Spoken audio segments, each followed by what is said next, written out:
మనకి ఇబ్రహీంపూర్ విలేజ్ దగ్గర ఉన్న ఇబ్రహీంపూర్ ఫారెస్ట్లో మనకు రాత్రి టైగర్ అటాక్ చేసి ఒక దూడని చంపేయడం జరిగింది.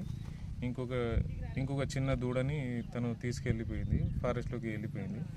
సో నేను దీని ప్రకారం నేను చెప్పదలుచుకున్నది ఏంటంటే, ఈ విలేజ్ వాళ్ళకి అందరూ అలర్ట్గా ఉండాలి. ప్లస్ ఆవు దూడలు ప్లస్ ఏమైనా ఉంటే మీరు బయటికి పంపించకుండా మీ పొలంలోనే కట్టేసుకొని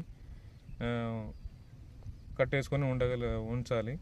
అండ్ మీరు బయట తిరగకుండా ఉండాలి మేజర్గా ఈ 2-3 డేస్. అండ్ మనకు ఏదైనా పొలాలకి కరెంటు తీగలు ఏమైనా పెట్టాలనుకుంటే అవి పెట్టొద్దు, అవి చాలా డేంజరస్. అది టైగర్ చనిపోయే అవకాశాలు ఉంటాయి. ఇన్ కేస్ ఇలాంటి సిచ్యువేషన్ ఏమైనా జరిగితే అందరిపైన బాగా కేసెస్ పెట్టాల్సి వస్తుంది. సో అది చాలా వైల్డ్ లైఫ్ ప్రొటెక్షన్ యాక్ట్ ప్రకారం సీరియస్ పనిష్మెంట్ ఉంటుంది. సో మనం టైగర్ని కాపాడాల్సిన బాధ్యత ఫారెస్ట్ డిపార్ట్మెంట్దే కాకుండా ప్రజలది కూడా అవసరం చాలా ఉంటుంది. సో అందరికీ వినయపూర్వకంగా చెప్పదలుచుకున్నది ఏంటంటే, అందరూ సహకరించి మనం టైగర్ని తన ఓన్ హ్యాబిటాట్కి, అంటే ఇది నియర్ బై మనకు Kawal tiger reserve, Tadoba Andheri tiger reserve corridor నుంచి ఇక్కడికి తప్పిపోయి వచ్చిందని చెప్పేసి మనకు అనుమానాలు వ్యక్తమవుతున్నాయి. మనకు గత 10-15 డేస్ నుంచి